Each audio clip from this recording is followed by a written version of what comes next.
Hi, so I'm going to be talking about my STRAND project. For this project, I focused on kindergarten, specifically the standard K.1, which states that the student will learn to count orally from numbers 0 through 20 from a set, and B, read, write, and represent numbers from 0 through 20.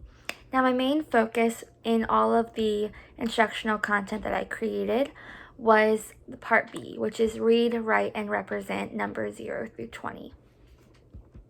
So all of the activities, assessments, lesson plans that I created are all tailored around that one specific standard in the topic of reading, writing, and representing numbers 0 through 20. Everything from my text set to my lesson plan, my tiered activities, my integrated activities, and my assessment are all tailored around multiple things, one of which is just the content of reading, writing, and representing numbers 0 through 20, as I mentioned previously. Another focus was to meet the students where they are, to provide for their needs by differentiating instruction through the use of teaching kinesthetically, verbally, visually, meeting the students' needs regardless of their backgrounds, their skills, their abilities, their skill level, or the grade level that they are technically at, and regardless of their learning preferences. So I have activities that really reach a variety of students, and that the variety of students can all engage and interact in these meaningful, hands-on learning experiences where they can construct meaning for themselves. For example, my tech set, it was all on the theme of bugs, which is funny because I hate bugs, but it's all on the theme of bugs. All the stories are, but they're all about counting. One of the books is about counting to 10. The other is about counting to 100. There's two of which are counting to 100, which is the Very Hungry Caterpillar, which I'm super excited about because I use it in the integrated activities as well.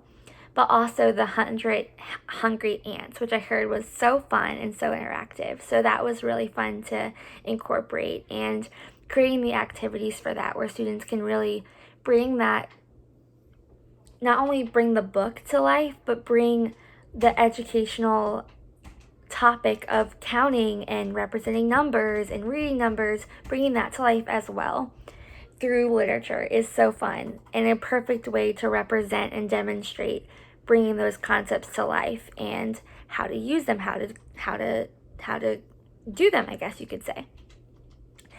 Also, I really integrated the standard into my lesson plan. My differentiated activities. I use manipulatives a lot. I use hands-on, fun, learning through play strategies, really.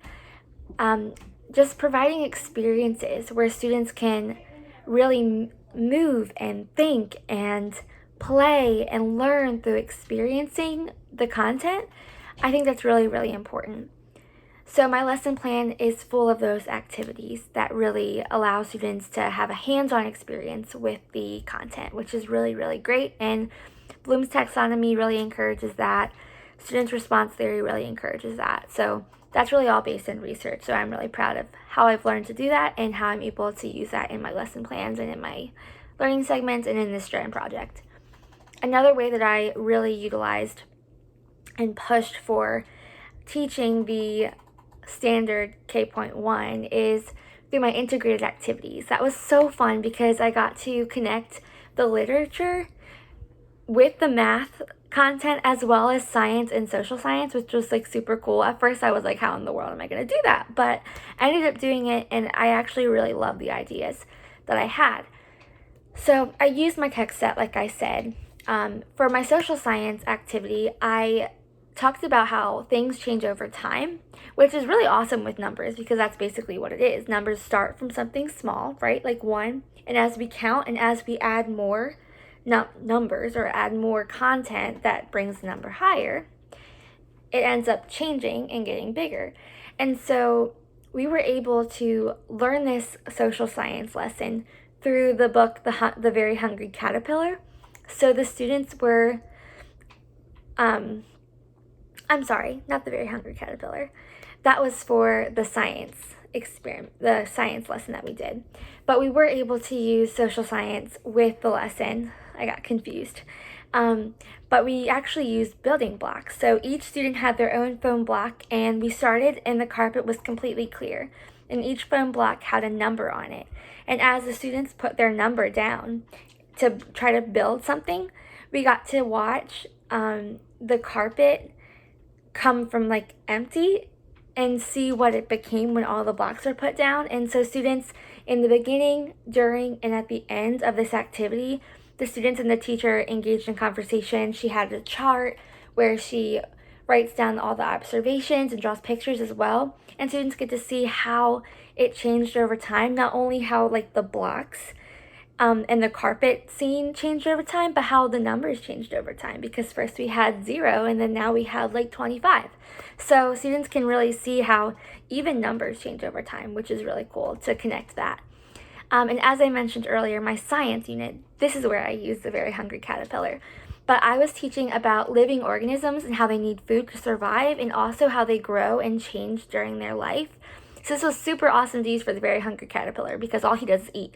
And he grows from a tiny little thing to a very big thing. And so what better way to do that than make their own caterpillars? So what they did was they each had, I act like it actually happened, but each student hypothetically had 3 balloons that they had to blow up, and a bag of like decorations with like googly eyes and little antennas out of pipe cleaners and stuff like that. I'm so excited about this, if you can't tell.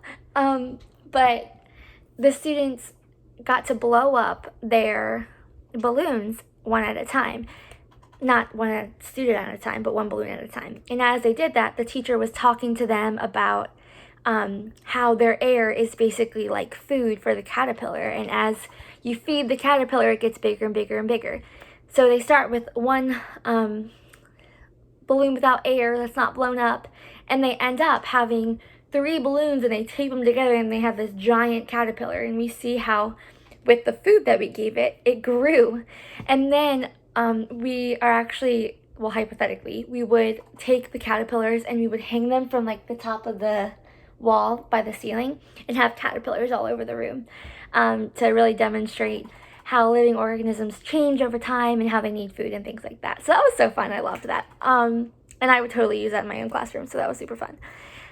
So yeah, so the lesson plan, the integrated activities, my math tiered activities, which was also so much fun. It took up the huge bulk of my time because I really invested in creating the activities that are meaningful and hands-on and focused on experience-based, and also really tailored to the needs of the student. So I basically created a hypothetical station rotation where students are in their fruit groups, and we've got what do we have? We have the apples, the oranges, and the grapes. And the students have time to go with the teacher and work one-on-one with the teacher, but they also have time to go to their stations. And at the station, they have their own bin of activities that students get to choose from. So for the tiered activities, I didn't just do 2 activities. I literally did like 8 kind of for all 3.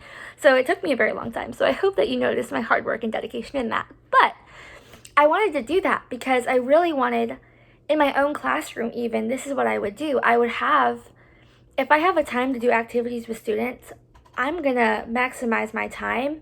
It's a perfect way to differentiate, to have a bin of activities that are different and unique and interactive and engaging and all tied to the same topic and the same content, obviously, but all tailored to meet the interests, the preferences, and the needs of students in that specific tiered group. So all of the activities for the specific tiered group are all ones that match their skill level, match their needs, match their not their learning preferences. Well, I ended up tailoring it to do that, but they all meet the needs of the students where they are at the level that they are. And then I even go further to differentiate it by creating activities that, use fish, use Play-Doh, use blocks, use, if one student doesn't really like kinesthetic, then they can look through the flip book, they can read it, they can look at it, the visual. So I use a lot of different methods of instruction to engage students regardless of their learning preferences, which is so important. So that was really, really fun as well. And lastly, my assessment. That's kind of like everything tied together. I even used some of my ideas from my activities, such as like a fish activity I did. It's similar to the how many apples activity I did for the orange group in their time with the teacher, as you'll be able to see in my STRAND project. But basically, the students, the activity is kind of divided in two because for this specific standard, it is asking students to read, write, and represent.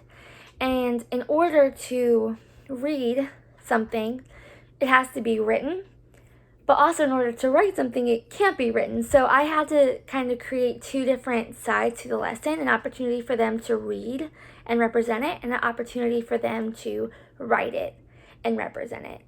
Because you can't really read and create something through writing at the same time, really. So I kind of did it both ways. So make kind of two activities into one. So I kind of did the most here, but it's okay. I loved it, and it'll help me in the long run.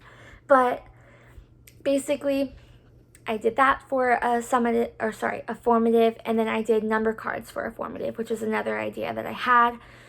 Students have one half. They have one side is blank, one side's not.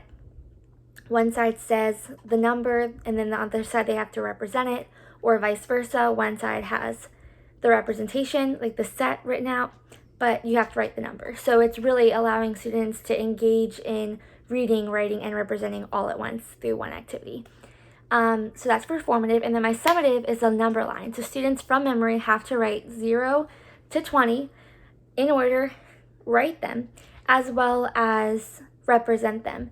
So I thought that was a really good way to tie everything together. I really wish I could have really engaged more in the summative assessment in terms of engaging students in reading the numbers, but I figure that when they write it, they have to read it to remind themselves of what to represent. So in a way, that is kind of tying it all together as well. So that was my summative assessment. So basically, that's my STRAND project. We're all about teaching kindergartners how to read and write and represent numbers 0 through 20. So that is what I did, and I'm so excited for you to read it, and I cannot wait to hopefully use it in the future because I am so proud of it. Thanks for your time.